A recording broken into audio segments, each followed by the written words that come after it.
Talking to the Dead, Chapter 12. Again, we're moving through soul plans, and this is where a lot of the work is going to come through. Today's chapter is around resentment as an avatar. This is a big one that comes through in many sessions that Kelly does with one-on-one clients, so it made sense to cover it now. Along for the journey, along beside the story of Kelly, assisting in this recording today, is a beautiful, beautiful guidance system she refers to as the God Squad. This is a culmination of all the we, the us, the energy that comes forward with unity consciousness, which she is a part of, and so are you, the listener. Resentment's an interesting energy. It is an after effect, so it requires time and space. And we'll talk a little bit about how it builds up, why it shows up, and how it translates in the story so that we're aware of it. Like all things, it's not here to harm us. It's an energy to point us in the direction that we've lost our way. We're confused. Resentment is being felt. It's very easy to make it about them. I am resentful because they ... But that's never been the case. Not even once. They, or the aspect of them, is merely showing up in your soul plan to push every button until none of them create a reaction but love. It is a clearinghouse. It is a gentle alarm clock saying, "You're confused. Let's unwind this and look at it again." So if we were to use a story as an example, as we often do in the story of Kelly, resentment's a way to notice something has built up in a thought that became a feeling, which now is creating an emotion, and that emotion does not feel good. An example would be, I've yet again been the one to pick up that bill. I've yet again been the one to run that errand. I've yet again been the one to give a kind yes to them, which is an unkind no to myself. I feel it in my body. I walk away from the experience thinking, why do they do that to me? The better question is, why do I do that to me? And even that isn't what's happening. What's happening is, why is this arising in the story? What here could be received and perceived differently? And how can the avatar navigate this in a way that feels loving for all? Certainly we can become angry and lash out at what appears to be the other. When you do this to me, it does this to me. When you say that, it does this. When you don't show up, it causes this. And on and on and on. But again, that's simply working on the dream in the dream. All that will do is create more flutter. Now you've got multiple characters playing in the play, each defending their position. When you remove any position from it, it's just seen as non-personal. It's not happening to you. It's happening for you. We've already determined that's the way of it. Let's imagine for a moment that in the story of Kelly, she has plans with a friend for the day. This friend has apparently not been the most reliable in carrying through plans. So Kelly is arising and already having the thoughts, I bet they're going to cancel. They always do. I don't know if I should invest any energy in getting ready for this.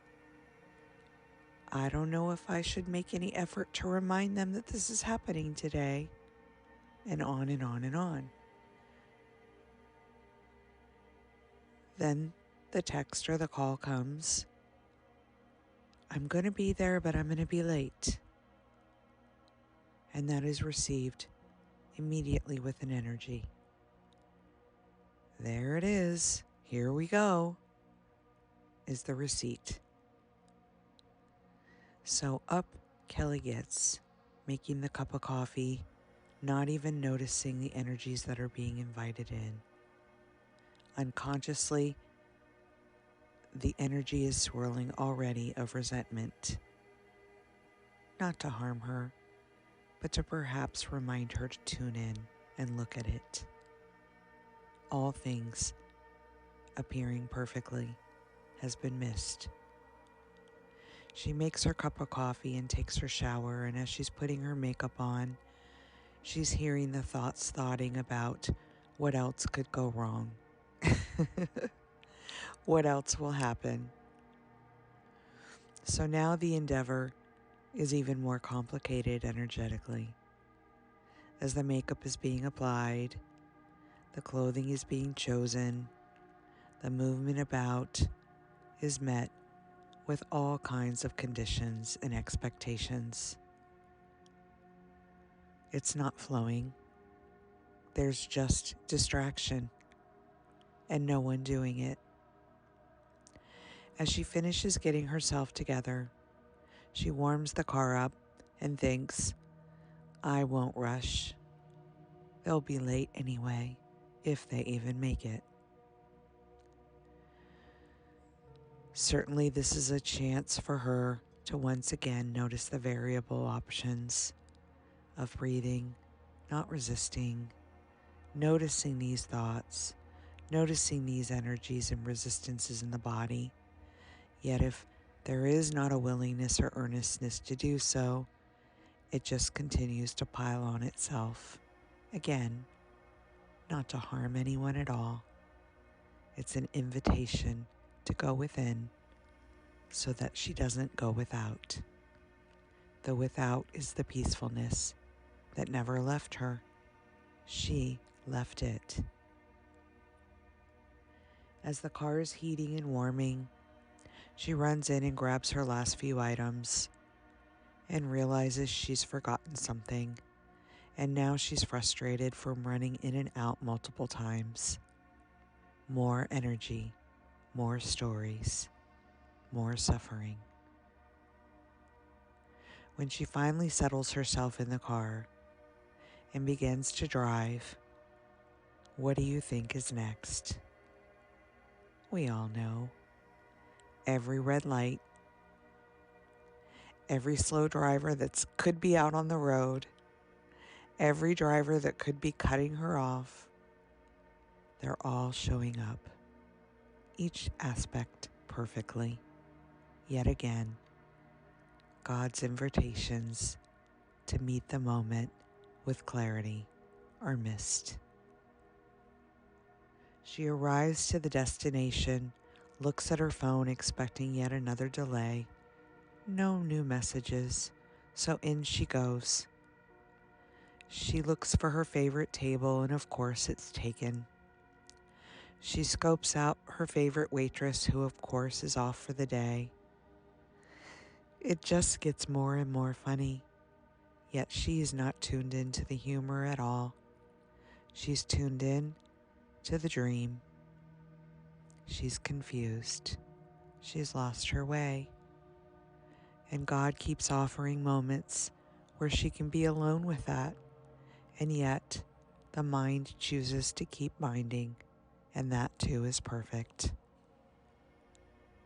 She seats herself, puts her order in, and soon after a text comes in. I'm on my way. I'm about 10 minutes out. Perfect, she thinks. I feel really uneasy. I'm going to take a moment to ground. I'm going to take a moment to connect. I feel resentment. I feel anger. I feel disassociation from this moment, and it doesn't feel good. Hallelujah, Kelly. Hallelujah. So she connects. She grounds. She begins to laugh. She sees that it's all unfolded perfectly. The God Squad creating all these little pockets of opportunity, variables, moments to really look at it differently, each which was past. The God Squad doesn't lose hope. They just keep offering those gaps. And at some point, it seems, she takes hold. In her moment of connecting and reminding herself to remember that it's all unfolding perfectly, the waitress comes to check on her. What a delightful, sweet young girl. She brings her order of tea and honey, and it's just the way she would have wanted it. Perfection. As she's mixing her tea and dipping her bag in and blending in the honey, she just says, "Thank you. Thank you. Thank you for this moment. Thank you for this tea. Thank you for all the triggers, triggering all of the things that seem to be stored in this energy that simply wanted to be brought into the light. As I've enlightened them, they've enlightened me. This is, of course, the way of it. Meeting every moment with love. Honoring thyself. Certainly, she could have sent a text. Forget it. Don't come. I'm too annoyed now. Or, let's reschedule. I'm just not feeling up to it today. Or even perhaps, why do you always do this to me? Every event is about you. Ouch, ouch, and ouch. None of those create the harmony in which she now lives. Yet all of them still come into the playground periodically just to see if the variables are still interesting and entertaining. And when they're not, they let go. They weren't personal to her.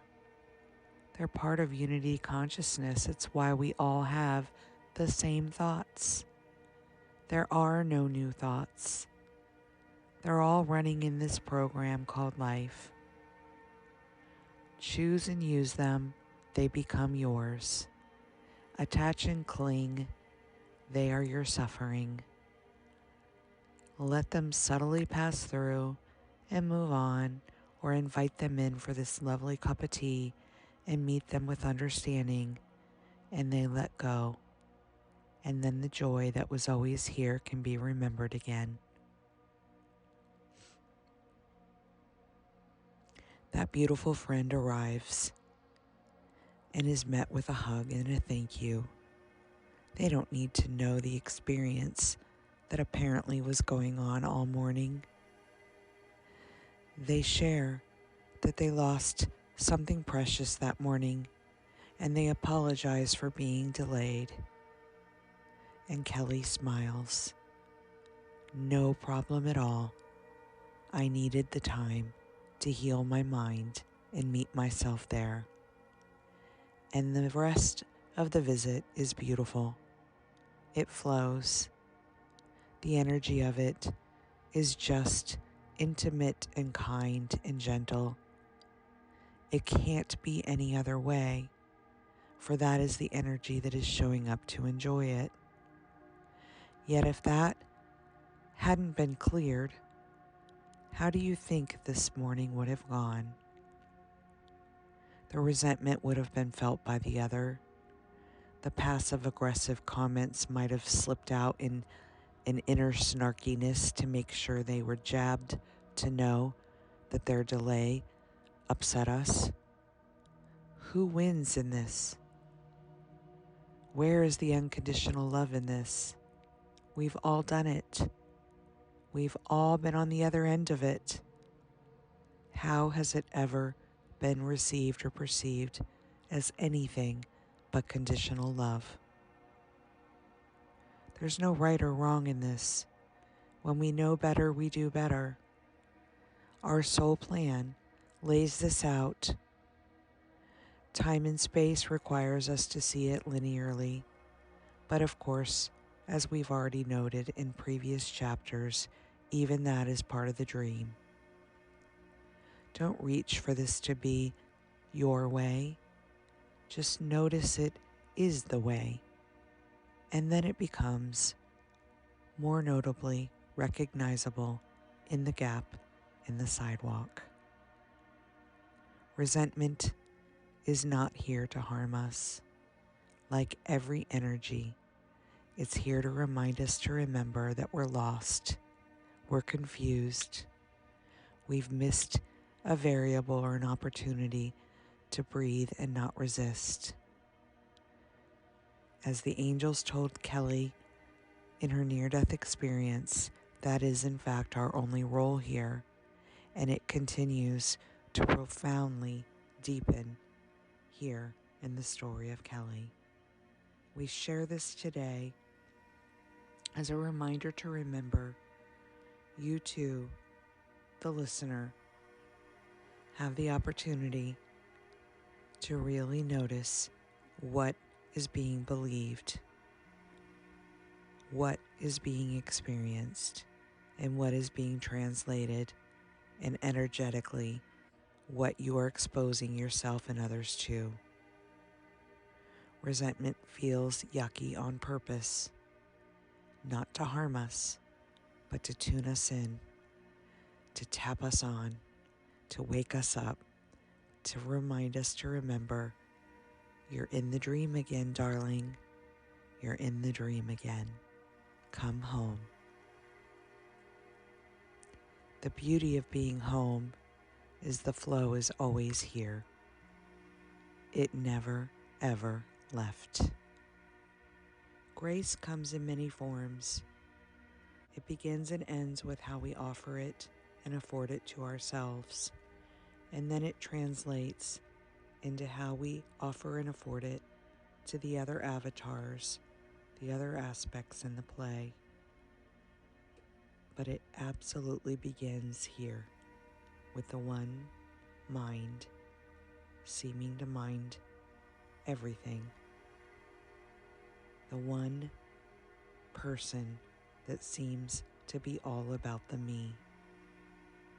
When it returns to the we us, to the surrender of the moment, to the connection of the truth, to the true divine nature, all is received, transmuted, and returned as unconditional clarity and love.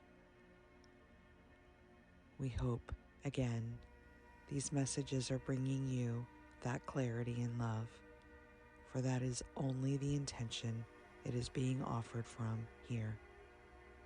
Much love. Until next time.